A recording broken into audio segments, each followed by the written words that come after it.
गीता के 2000 वर्ष बाद तक धर्म के नाम पर संप्रदाय नहीं बने थे, इसीलिए गीता मजहब मुक्त है। उस समय विश्व मनीषा में एक ही शास्त्र गूंज रहा था, उपनिषद सार गीता, मोक्ष और समृद्धि का स्रोत गीता। शास्त्र पढ़ने की अपेक्षा उसका श्रवण अधिक लाभदायक है, क्योंकि उच्चारण की शुद्धता इत्यादि में एकाग्रता बंट जाती है। इसीलिए सरल भाषा में रूपांतरित यथार्थ गीता की ये कैसेट आपकी सेवा में प्रस्तुत है। इनके श्रवण से बच्चे बच्चे में, पास पड़ोस में परमात्मा के शुभ संस्कारों का संचार होगा। आपके घर आंगन का वायुमंडल भी तपोभूमि सा सुरभित हो उठेगा।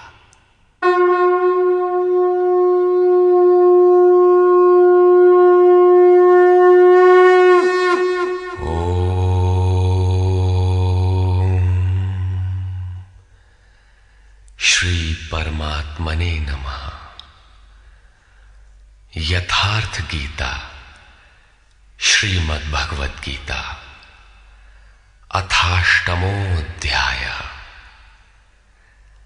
7वें अध्याय के अंत में योगेश्वर श्री कृष्ण ने कहा कि पुण्य कर्म अर्थात नियत कर्म आराधना को करने वाले योगी संपूर्ण पापों से छूटकर उस व्याप्त ब्रह्म को जानते हैं।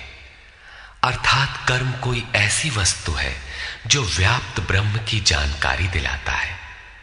उस कर्म को करने वाले व्याप्त ब्रह्म को, संपूर्ण कर्म को, संपूर्ण अध्यात्म को, संपूर्ण अधिदैव, अधिभूत और अधियज्ञ सहित मुझको जानते हैं। अतः कर्म कोई ऐसी वस्तु है जो इन सब से परिचित कराती है। वे अंतकाल में भी मुझको ही जानते हैं। उनकी जानकारी कभी विस्मृत नहीं होती। इस पर अर्जुन ने इस अध्याय के प्रारंभ में ही उन्हीं शब्दों को दोहराते हुए प्रश्न रखा। अर्जुन उवाच।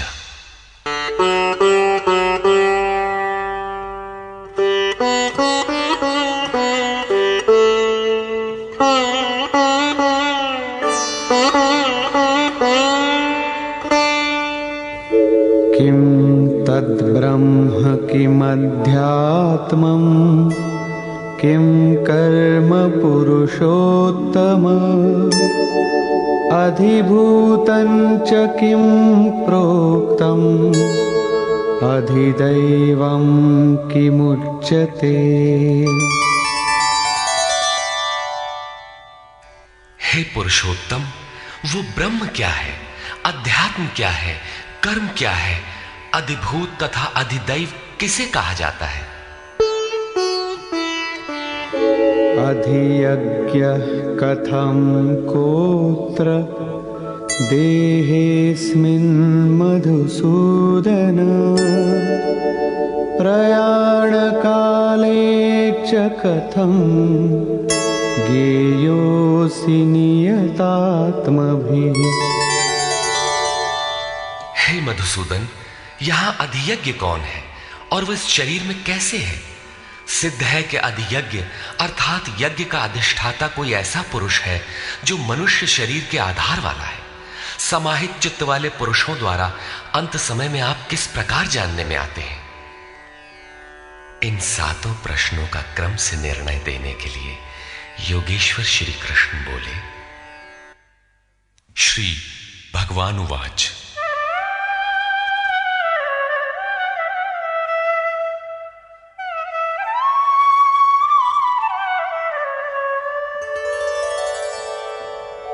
अक्षरं ब्रह्म परमं स्वभावोऽध्यात्ममुच्यते भूतभावोद्भवकरो विसर्गः कर्मसंज्ञितः।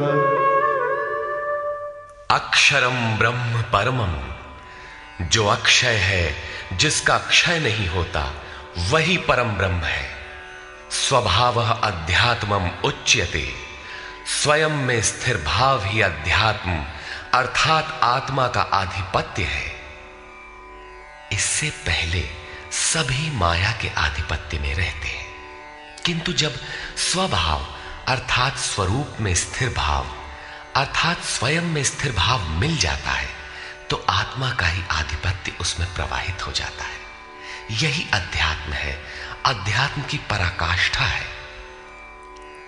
भूत भावोद्भव करह, भूतों के वे भाव जो कुछ न कुछ उद्भव करते हैं, अर्थात प्राणियों के वे संकल्प जो भले अथवा बुरे संस्कारों की संरचना करते हैं, उनका विसर्ग अर्थात विसर्जन, उनका मिट जाना ही कर्म की पराकाष्ठा है। यही संपूर्ण कर्म है जिसके लिए योगेश्वर ने कहा था, वो संपूर्ण कर्म को जानता है। वहां कर्म पूर्ण है, आगे आवश्यकता नहीं है। नियत कर्म, इस अवस्था में जबकि भूतों के वे भाव जो कुछ न कुछ रचते हैं, भले अथवा बुरे संस्कार संग्रह करते हैं, बनाते हैं, वे जब सर्वथा शांत हो जाएं, यही कर्म की संपूर्णता है। इसके आगे कर्म करने की आवश्यकता नहीं रह जाती। अतः कर्म कोई ऐसी वस्तु है जो भूतों के संपूर्ण संकल्पों को, जिनसे कुछ न कुछ संस्कार बनते हैं, उनका शमन कर देती है। कर्म का अर्थ है आराधना, चिंतन, जो यज्ञ में है। अधिभूतं क्षरो भावः पुरुषश्चाधिदैवतम् अधियज्ञोऽहमेवात्र देहे देहभृतां वर। जब तक अक्षय भाव नहीं मिलता तब तक नष्ट होने वाले संपूर्ण क्षर भाव अधिभूत अर्थात भूतों के अधिष्ठान है। वही भूतों की उत्पत्ति के कारण है। पुरुषः च अधिदैवतम, और प्रकृति से परे जो परम पुरुष है वही अधिदैव अर्थात संपूर्ण देवों दैवी संपद का अधिष्ठाता है। दैवी संपद उसी परम देव में विलय हो जाती है। देहधारियों में श्रेष्ठ अर्जुन, इस मनुष्य तन में मैं ही अधियज्ञ अर्थात यज्ञों का अधिष्ठाता हूं। अतः इसी शरीर में अव्यक्त स्वरूप में स्थित महापुरुष ही अधियज्ञ है। योगेश्वर श्री कृष्ण एक योगी थे जो संपूर्ण यज्ञों का भोक्ता है। अंत में यज्ञ उसमें प्रवेश पा जाते हैं, वही परम स्वरूप मिल जाता है। इस प्रकार अर्जुन के 6 प्रश्नों का समाधान हुआ।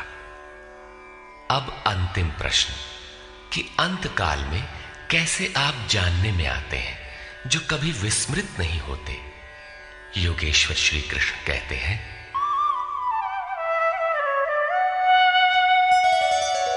अंतकाले च मामेव स्मरन् मुक्त्वा कलेवरम् यः प्रयाति समद्भावम् याति नास्त्यत्र संशयः।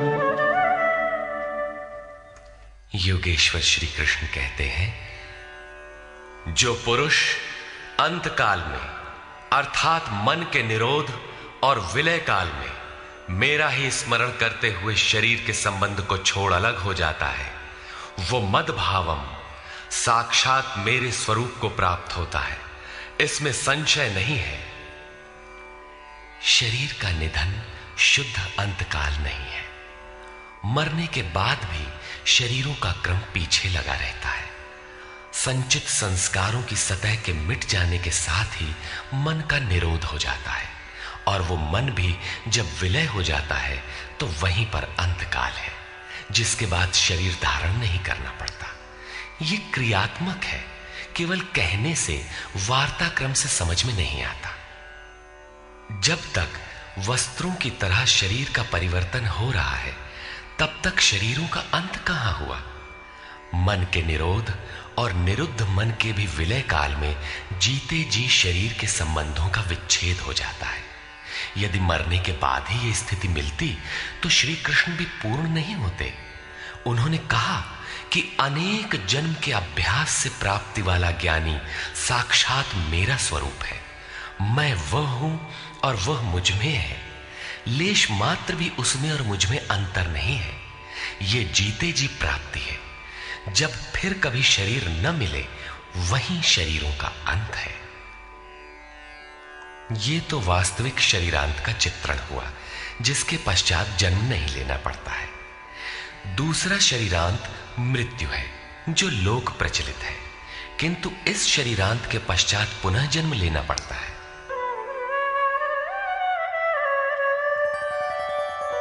यं यं वापि स्मरन् भावं त्यजत्यन्ते कलेवरं तं तमेवैति कौन्तेय सदा तद्भाव भावितः। कौन्तेय, मृत्यु के समय मनुष्य जिस भी भाव को स्मरण करता हुआ शरीर को त्यागता है, उसको ही प्राप्त होता है। तब तो बड़ा सस्ता सौदा है। आजीवन मौज करें, मरने लगे तो भगवान का स्मरण कर लेंगे। किंतु श्री कृष्ण कहते हैं ऐसा होता नहीं। सदा तद्भाव भावितः, उस ही भाव का चिंतन कर पाता है जैसा जीवन भर किया है। वही विचार बरबस आ जाता है जिसका जीवन भर अभ्यास किया गया है, अन्यथा नहीं हो पाता।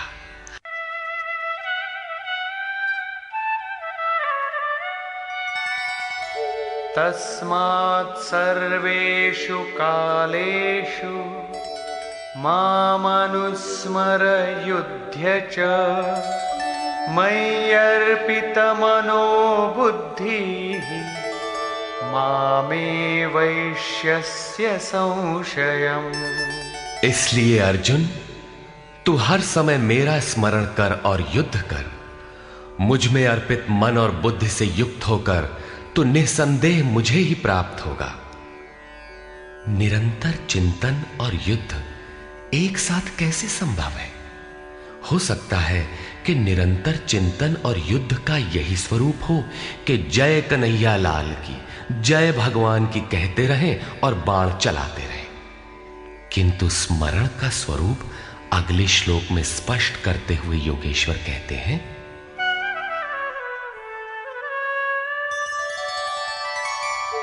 अभ्यास योग युक्तेन चेतसा नान्यगामिना परमं पुरुषं दिव्यं याति पार्थानुचिन्तयन्। हे पार्थ, उस स्मरण के लिए योग के अभ्यास से युक्त हुआ, अर्थात मेरा चिंतन और योग का अभ्यास पर्याय है। मेरे सिवाय दूसरी ओर न जाने वाले चित्त से निरंतर चिंतन करने वाला परम प्रकाश स्वरूप दिव्य पुरुष अर्थात परमात्मा को प्राप्त होता है। मान लीजिए कि ये पेंसिल भगवान है, तो इसके सिवाय अन्य किसी वस्तु का स्मरण नहीं आना चाहिए। इसके अगल बगल आपको पुस्तक दिखाई पड़ती है या अन्य कुछ भी, तो आपका स्मरण खंडित हो गया। स्मरण जब इतना सूक्ष्म है कि इष्ट के अतिरिक्त दूसरी वस्तु का स्मरण भी ना हो, मन में तरंगे भी ना आए, तो स्मरण और युद्ध दोनों एक साथ कैसे होंगे? वस्तुतः जब आप चित्त को सब ओर से समेटकर अपने एक आराध्य के स्मरण में प्रवृत्त होंगे, तो उस समय मायिक प्रवृत्तियां काम क्रोध राग द्वेष बाधा के रूप में सामने प्रकट ही है। आप स्मरण करेंगे किंतु वे आपके अंदर उद्वेग पैदा करेंगे। आपका मन स्मरण से चलायमान करना चाहेंगे। इन बाह्य प्रवृत्तियों का पार पाना ही युद्ध है। निरंतर चिंतन द्वारा ही इनका अंत किया जाता है। इसलिए निरंतर चिंतन के साथ ही युद्ध संभव है। गीता का एक भी श्लोक बाह्य मारकाट का समर्थन नहीं करता। चिंतन किसका करें, इस पर कहते हैं,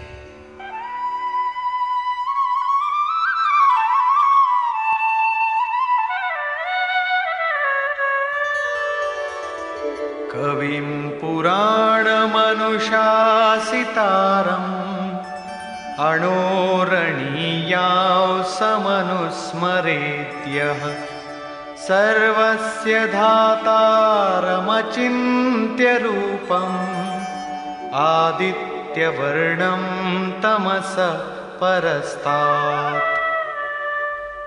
उस युद्ध के साथ वो पुरुष सर्वज्ञ, अनादि, सबके नियंता, सूक्ष्म से भी अति सूक्ष्म, सबके धारण पोषण करने वाले किंतु अचिंत्य, अर्थात जब तक चित्त और चित्त की लहर है तब तक वो दिखाई नहीं देता, चित्त के निरोध और विलय काल में ही जो विदित होता है, नित्य प्रकाश स्वरूप और अविद्या से परे उस परमात्मा का स्मरण करता है।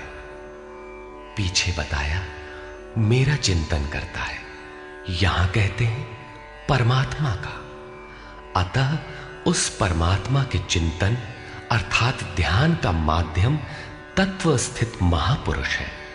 इसी क्रम में प्रयाण काले मनसाचलेन भक्त्या युक्तो योगबलेन चैव भ्रुवोर्मध्ये प्राणमावेश्य सम्यक् सतं परं पुरुषमुपैति दिव्यम्। जो निरंतर उस परमात्मा का स्मरण करता है वो भक्ति युक्त पुरुष प्रयाण काले, मन के विलीन अवस्था काल में योग बल से अर्थात उसी नियत कर्म के आचरण द्वारा भ्रिकुटी के मध्य में प्राण को भली प्रकार स्थापित करके अर्थात प्राण अपान को भली प्रकार सम करके न अंदर से उद्वेग पैदा हो न बाह्य संकल्प कोई लेने वाला हो, सत रज तम भली प्रकार शांत हो, सुरत इष्ट में ही स्थित हो, उस काल में वो अचल मन अर्थात स्थिर बुद्धि वाला पुरुष उस दिव्य पुरुष परमात्मा को प्राप्त होता है। सतत स्मरणीय है कि उसी एक परमात्मा की प्राप्ति का विधान योग है। उसके लिए नियत क्रिया का आचरण ही योग क्रिया है, जिसका सविस्तार वर्णन योगेश्वर ने 4 व 6वें अध्याय में किया है। अभी उन्होंने कहा निरंतर मेरा ही स्मरण कर। कैसे करें? तो इसी योग धारणा में स्थिर रहते हुए करना है। ऐसा करने वाला दिव्य पुरुष को ही प्राप्त होता है जो कभी विस्मृत नहीं होता। यहां इस प्रश्न का समाधान हुआ कि आप प्रयाण काल में किस प्रकार जानने में आते हैं। पाने योग्य पद का चित्रण देखें जो गीता में स्थान स्थान पर आया है। यदक्षरं वेदविदो वदन्ति विशन्ति यद्यतयो वीतरागाः यदिच्छन्तो ब्रह्मचर्यं चरन्ति तत्ते पदं संग्रहेण प्रवक्ष्ये। वेदविद अर्थात अविदित तत्व को प्रत्यक्ष जानने वाले लोग जिस परम पद को अक्षरम अक्षय कहते हैं, वीतराग महात्मा जिसमें प्रवेश के लिए यत्नशील रहते हैं, जिस परम पद को चाहने वाले ब्रह्मचर्य का पालन करते हैं। ब्रह्मचर्य का अर्थ जननेन्द्रिय मात्र का निरोध नहीं, बल्कि ब्रह्म आचरति सब ब्रह्मचारी, बाह्य स्पर्शों को मन से त्याग कर ब्रह्म का निरंतर चिंतन स्मरण ही ब्रह्मचर्य है। जो ब्रह्म का दर्शन करा उसी में स्थान दिला शांत हो जाता है। इस आचरण से इंद्रिय संयम ही नहीं बल्कि सकलेंद्रिय संयम स्वतः हो जाता है। इस प्रकार जो ब्रह्मचर्य का आचरण करते हैं, जो हृदय में संग्रह करने योग्य है, धारण करने योग्य है, उस पद को मैं तेरे लिए कहूंगा। वो पद है क्या? कैसे पाया जाता है? इस पर योगेश्वर श्री कृष्ण कहते हैं,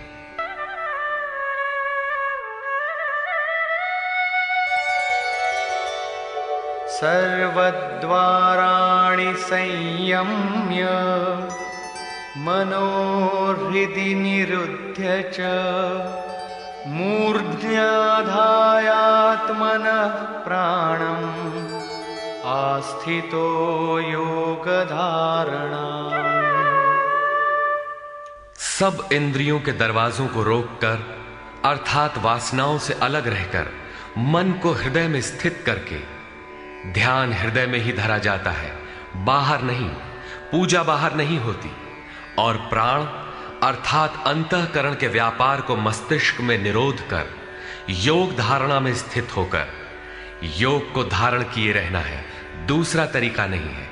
इस प्रकार स्थित होकर ओमित्येकाक्षरं ब्रह्म व्याहरन् मामनुस्मरन् यः प्रयाति त्यजन् देहं स याति परमां गतिम्।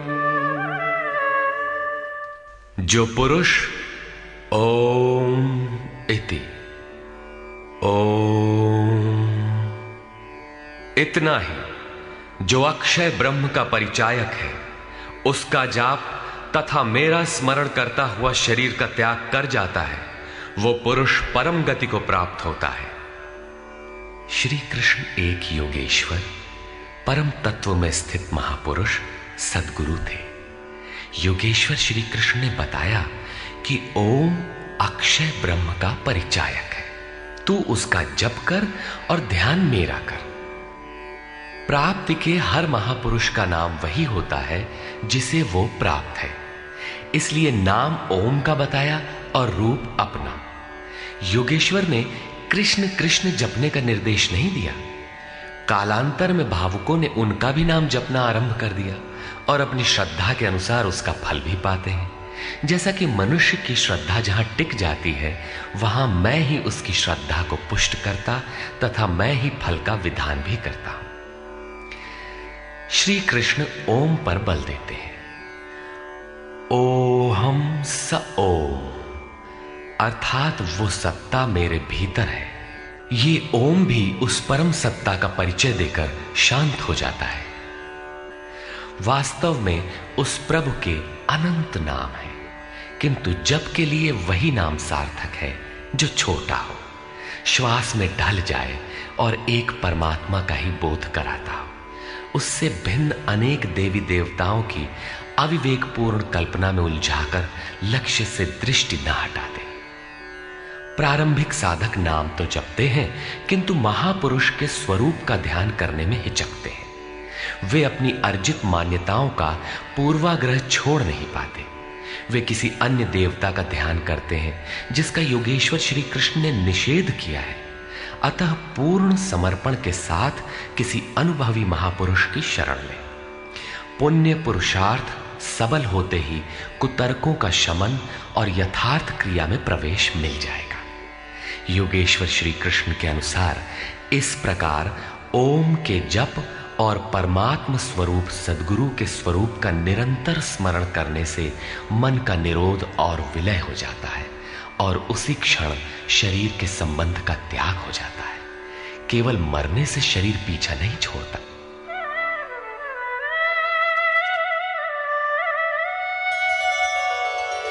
अनन्यचेताः सततं यो मां स्मरति नित्यशः तस्याहं सुलभः पार्थ नित्ययुक्तस्य योगिनः। मेरे अतिरिक्त और कोई चित्त में है ही नहीं। उस अन्य किसी का चिंतन न करता हुआ अर्थात अनन्य चित्त से स्थिर हुआ जो अनवरत मेरा स्मरण करता है, उस नित्य मुझसे युक्त योगी के लिए मैं सुलभ हूं। आपके सुलभ होने से क्या मिलेगा? मामुपेत्य पुनर्जन्म दुःखालयमशाश्वतम् नाप्नुवन्ति महात्मानः संसिद्धिं परमां गताः। मुझे प्राप्त कर वे दुखों के स्थान स्वरूप क्षण भंगुर पुनर्जन्म को प्राप्त नहीं होते, बल्कि परम सिद्धि को प्राप्त होते हैं। अर्थात मुझे प्राप्त होना अथवा परम सिद्धि को प्राप्त होना एक ही बात है। केवल भगवान ही ऐसे हैं जिन्हें पाकर उस पुरुष का पुनर्जन्म नहीं होता। फिर पुनर्जन्म की सीमा कहां तक है? आब्रह्म भुवना लोका पुनरावर्तिनोऽर्जुन मामुपेत्य तु कौन्तेय पुनर्जन्म न विद्यते। अर्जुन, ब्रह्मा से लेकर कीट पतंगादि सभी लोग पुनरावर्ती हैं, जन्म लेने और मरने तथा पुनः पुनः इसी क्रम में चलने वाले हैं। किंतु कौन्तेय, मुझे प्राप्त होकर उस पुरुष का पुनर्जन्म नहीं होता।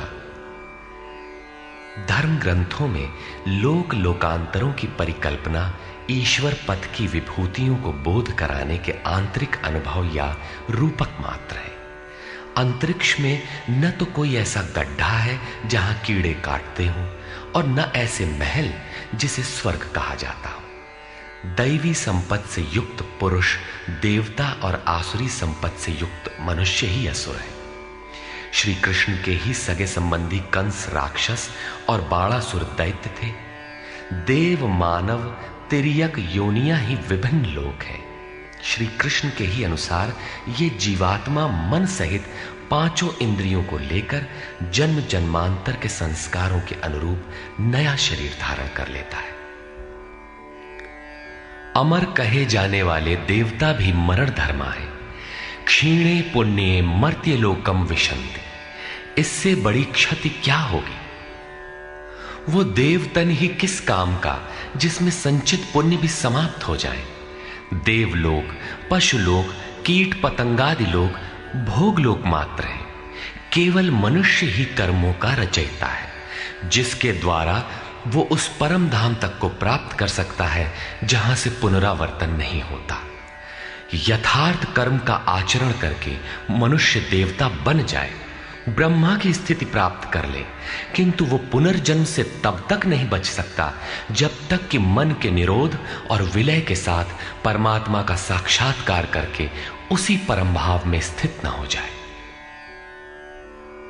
उसका पुनर्जन्म नहीं होना है, किंतु इस अव्यक्त स्थिति से पूर्व जब तक उसके पास अपनी बुद्धि है, जब तक वो ब्रह्मा है, वो पुनर्जन्म की परिधि में ही है। इन्हीं तथ्यों पर प्रकाश डालते हुए योगेश्वर श्री कृष्ण कहते हैं,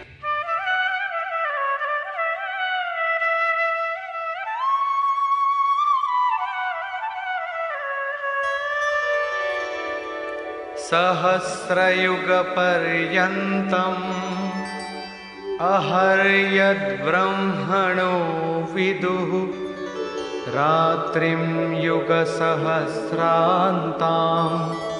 तेहोरात्रविदो जनाः।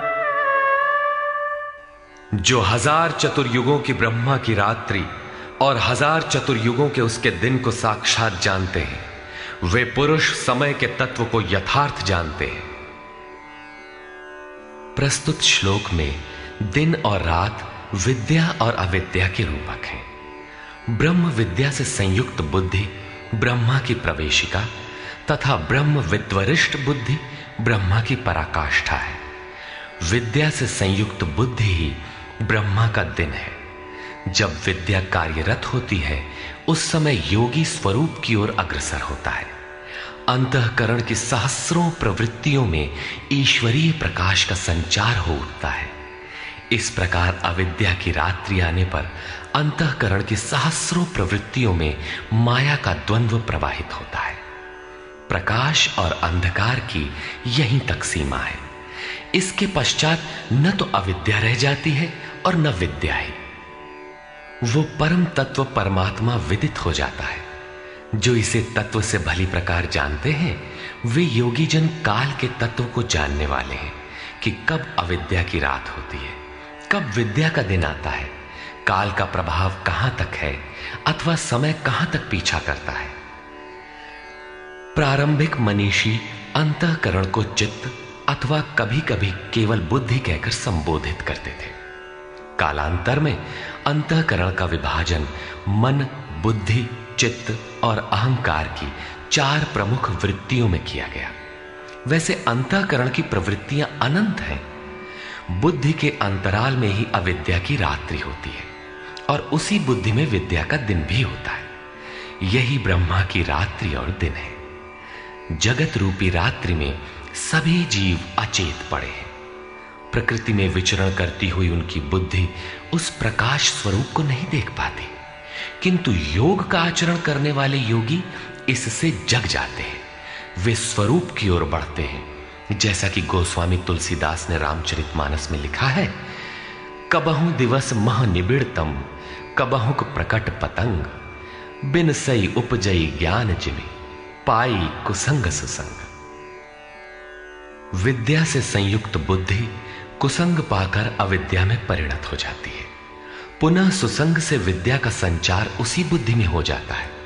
ये उतार चढ़ाव पूर्ति पर्यंत लगा रहता है। पूर्ति के पश्चात न बुद्धि है न ब्रह्मा, न रात रहती है न दिन। यही ब्रह्मा के दिन रात का रूपक है।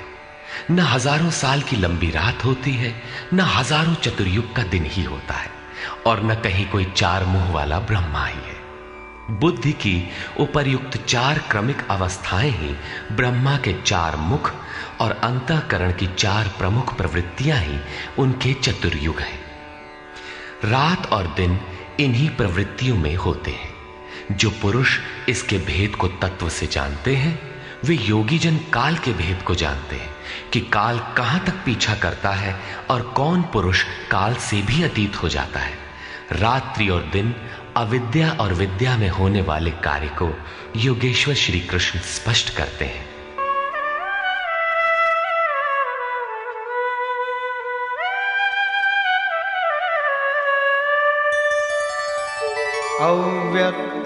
अव्यक्ताद्व्यक्तयः सर्वाः प्रभवन्त्यः रागमे, रात्र्यागमे प्रलीयन्ते, तत्रैवाव्यक्तसंज्ञके।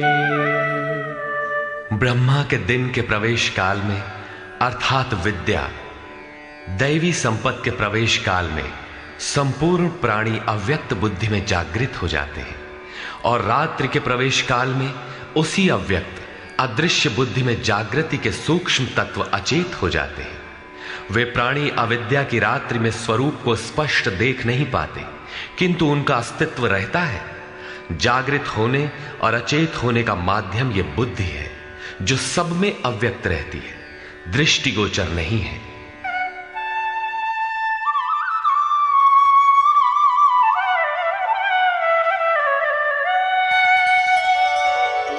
भूतग्रामः स एवायं, भूत्वा भूत्वा प्रलीयते, रात्र्यागमे वश पार्थ, प्रभवत्यः रागमे। हे पार्थ, सब प्राणी इस प्रकार जागृत होकर, प्रकृति से विवश होकर अविद्या रूपी रात्रि के आने पर अचेत हो जाते हैं।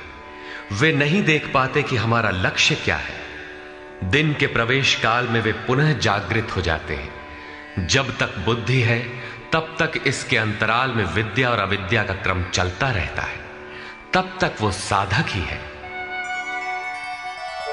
परस्तस्मात्तु भावोऽन्यो, व्यक्तो व्यक्तात् सनातनः, यः सः सर्वेषु भूतेषु नश्यत्सु न विनश्यति।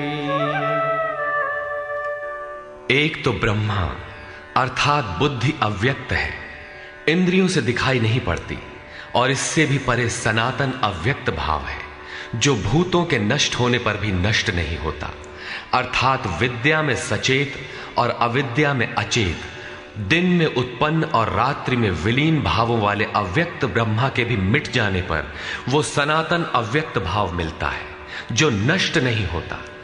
बुद्धि में होने वाले उक्त दोनों उतार चढ़ाव जब मिट जाते हैं, तब सनातन अव्यक्त भाव मिलता है जो मेरा परम धाम है। जब सनातन अव्यक्त भाव प्राप्त हो गया तो बुद्धि भी उसी भाव में रंग जाती है, उसी भाव को धारण कर लेती है। इसलिए वो बुद्धि स्वयं तो मिट जाती है और उसके स्थान पर सनातन अव्यक्त भाव ही शेष बचता है। अव्यक्तोऽक्षर इत्युक्तः तमाहुः परमां गतिम् यं प्राप्य न निवर्तन्ते तद्धाम परमं मम। उस सनातन अव्यक्त भाव को अक्षर अर्थात अविनाशी कहा जाता है, उसी को परम गति कहते हैं। वही मेरा परम धाम है जिसे प्राप्त होकर मनुष्य पीछे नहीं आते, उनका पुनर्जन्म नहीं होता। इस सनातन अव्यक्त भाव की प्राप्ति का विधान बताते हैं। पुरुषः स परः पार्थ भक्त्या लभ्यस्त्वनन्यया यस्यान्तस्थानि भूतानि येन सर्वमिदं ततम्। पार्थ, जिस परमात्मा के अंतर्गत संपूर्ण भूत है, जिससे संपूर्ण जगत व्याप्त है, सनातन अव्यक्त भाव वाला वो परम पुरुष अनन्य भक्ति से प्राप्त होने योग्य है।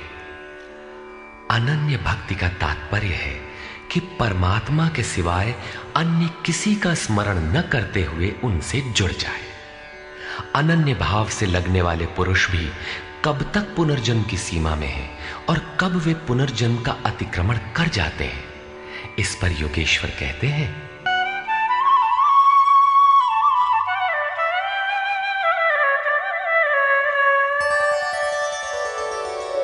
यत्र काले त्वनावृत्तिम् आवृत्तिं चैव योगिनः प्रयाता यान्ति तं कालं वक्ष्यामि भरतर्षभ। हे अर्जुन, जिस काल में शरीर त्याग कर गए हुए योगी जन पुनर्जन्म को नहीं पाते और जिस काल में शरीर त्यागने पर पुनर्जन्म पाते हैं, मैं अब उस काल का वर्णन करता हूं।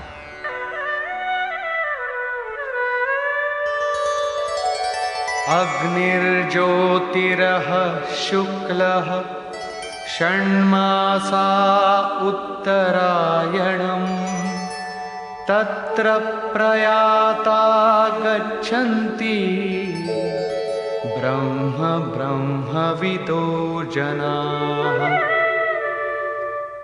शरीर संबंध का त्याग करते समय जिसके समक्ष ज्योतिर्मय अग्नि जल रहा हो, दिन का प्रकाश फैला हो, सूर्य चमक रहा हो, शुक्ल पक्ष का चंद्र बढ़ रहा हो, उत्तरायण का निरभ्र और सुंदर आकाश हो, उस काल में प्रयाण करने वाले ब्रह्मवेत्ता योगी जन ब्रह्म को प्राप्त होते हैं।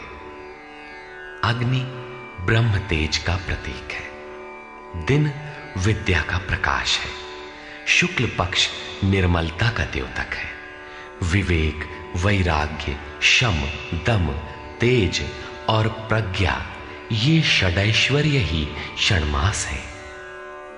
ऊर्ध्व रेता स्थिति ही उत्तरायण है। प्रकृति से सर्वथा परे इस अवस्था में जाने वाले ब्रह्मवेत्ता योगी जन ब्रह्म को प्राप्त होते हैं, उनका पुनर्जन्म नहीं होता। किंतु अनन्य चित्त से लगे हुए योगी जन यदि इस आलोक को प्राप्त नहीं कर पाए, जिनकी साधना अभी पूर्ण नहीं, उनका क्या होता है, इस पर कहते हैं।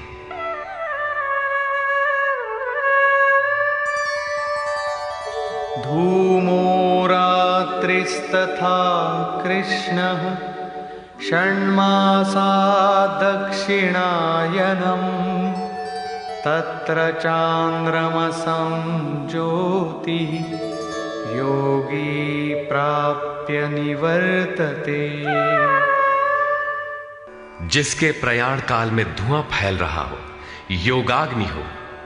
अग्नि यज्ञ प्रक्रिया में पाए जाने वाले अग्नि का स्वरूप है, किंतु धुएं से आच्छादित हो, अविद्या की रात्रि हो, अंधेरा हो, कृष्ण पक्ष का चंद्रमा क्षीण हो रहा हो, कालिमा का बाहुल्य हो, षड विकारों अर्थात काम, क्रोध, लोभ, मोह, मद और मत्सर से युक्त दक्षिणायन अर्थात बहिर्मुखी हो, जो परमात्मा के प्रवेश से अभी बाहर है, उस योगी को पुनः जन्म लेना पड़ता है। तो क्या शरीर के साथ उस योगी की साधना नष्ट हो जाती है? इस पर योगेश्वर श्री कृष्ण कहते हैं, शुक्ल कृष्णे गति हेते जगतः शाश्वते मते एकया यात्यनावृत्तिम् अन्यया वर्तते पुनः। उपर्युक्त शुक्ल और कृष्ण दोनों प्रकार की गतियां जगत में शाश्वत हैं, अर्थात साधन का कभी विनाश नहीं होता। एक अर्थात शुक्ल अवस्था में प्रयाण करने वाला पीछे न आने वाली परम गति को प्राप्त होता है, और दूसरी अवस्था में जिसमें क्षीण प्रकाश तथा अभी कालिमा है, ऐसी अवस्था को गया हुआ पीछे लौटता है, जन्म लेता है। जब तक पूर्ण प्रकाश नहीं मिलता तब तक उसे भजन करना है। प्रश्न पूर्ण हुआ। अब इसके लिए साधन पर पुनः बल देते हैं।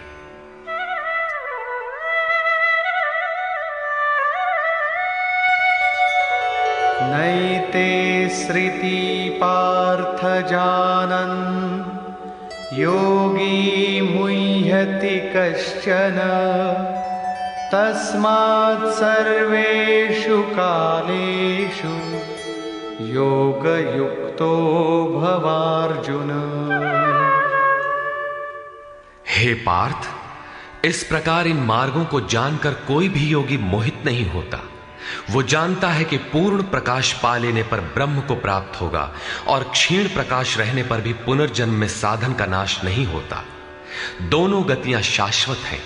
अतः अर्जुन, तो सब काल में योग से युक्त हो, अर्थात निरंतर साधन कर।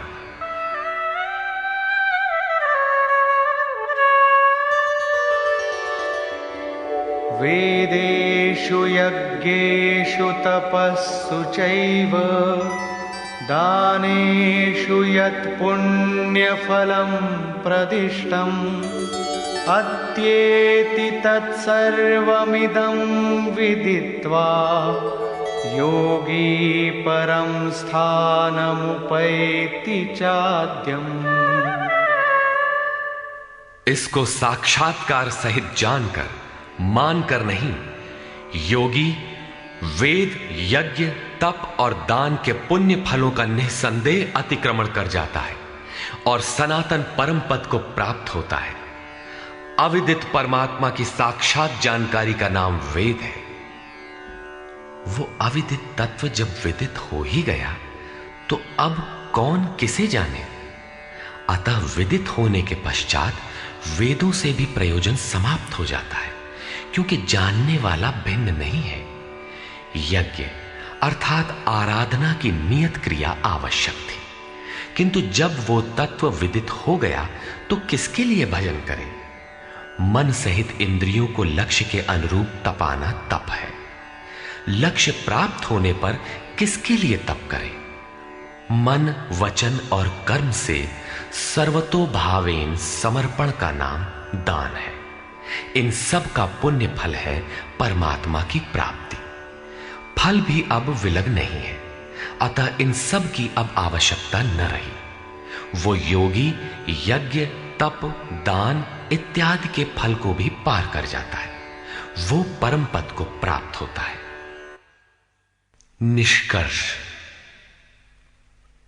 इस अध्याय के आरंभ में अर्जुन ने 7 प्रश्न किए कि भगवान, जिसे आपने कहा वो ब्रह्म क्या है, वो अध्यात्म क्या है, वो संपूर्ण कर्म क्या है, अधिदैव, अधिभूत और अधियज्ञ क्या है, और अंत काल में आप किस प्रकार जानने में आते हैं कि कभी विस्मृत नहीं होते। योगेश्वर श्री कृष्ण ने बताया कि जिसका विनाश नहीं होता वही पर ब्रह्म है। स्वयं को उपलब्धि वाला परम भाव ही अध्यात्म है, जिससे जीव माया के आधिपत्य से निकलकर आत्मा के आधिपत्य में हो जाता है, वही अध्यात्म है। और भूतों के वे भाव जो शुभ अथवा अशुभ संस्कारों को उत्पन्न करते हैं, उन भावों का रुक जाना, विसर्ग, मिट जाना ही कर्म की संपूर्णता है। इसके आगे कर्म करने की आवश्यकता नहीं रह जाती। कर्म कोई ऐसी वस्तु है जो संस्कारों के उद्गम को ही मिटा देता है। इसी प्रकार क्षर भाव अधिभूत है, अर्थात नष्ट होने वाले ही भूतों को उत्पन्न करने में माध्यम है। वे ही भूतों के अधिष्ठाता हैं। परम पुरुष ही अधिदेव है, उसी में दैवी संपद विलीन होती है। इस शरीर में अधियज्ञ मैं ही हूं, अर्थात जिसमें यज्ञ विलय होते हैं वो मैं हूं, यज्ञ का अधिष्ठाता हूं। वो मेरे स्वरूप को ही प्राप्त होता है, अर्थात श्री कृष्ण एक योगी थे। अधियज्ञ कोई ऐसा पुरुष है जो इस शरीर में रहता है, बाहर नहीं। अंतिम प्रश्न था कि अंत समय में आप किस प्रकार जानने में आते हैं। उन्होंने बताया कि जो मेरा निरंतर स्मरण करते हैं, मेरे सिवाय किसी दूसरे विषय वस्तु का चिंतन नहीं आने देते और ऐसा करते हुए शरीर का संबंध त्याग देते हैं, वे मेरे साक्षात स्वरूप को प्राप्त होते हैं, जिसे अंत में भी वही प्राप्त रहता है। मन का सर्वथा निरोध और निरुद्ध मन का भी विलय ही अंतकाल है, जहां फिर शरीरों की उत्पत्ति का माध्यम शांत हो जाता है। उस समय वो परम भाव में प्रवेश पा जाता है, उसका पुनर्जन्म नहीं होता। इस परम गति को पाने के लिए अर्जुन, तू जब तो ओम का और ध्यान मेरा कर, अर्थात श्री कृष्ण एक ही योगी थे। नाम और रूप आराधना की कुंजी है। योगेश्वर श्री कृष्ण ने इस प्रश्न को भी लिया कि पुनर्जन्म क्या है, उसमें कौन कौन आते हैं। उन्होंने बताया कि ब्रह्मा से लेकर यावन मात्र जगत पुनरावर्ती है और इन सब के समाप्त होने पर भी मेरा परम अव्यक्त भाव तथा उसमें स्थिति समाप्त नहीं होती। इस अध्याय में स्थान स्थान पर परम गति का चित्रण किया गया है, जिसे अव्यक्त अक्षय और अक्षर कहकर संबोधित किया गया, जिसका कभी क्षय अथवा विनाश नहीं होता। अतः ओम तत्सदिति श्रीमद्भगवद गीता सूपनिषत्सु ब्रह्म विद्यायाम योग शास्त्रे श्री कृष्णार्जुन संवादे अक्षर ब्रह्म योगो नाम अष्टमोऽध्यायः। इस प्रकार स्वामी अड़गड़ानंद कृत श्रीमद् भगवद गीता के भाष्य यथार्थ गीता का 8वां अध्याय पूर्ण होता है। हरि ओम तत्सत।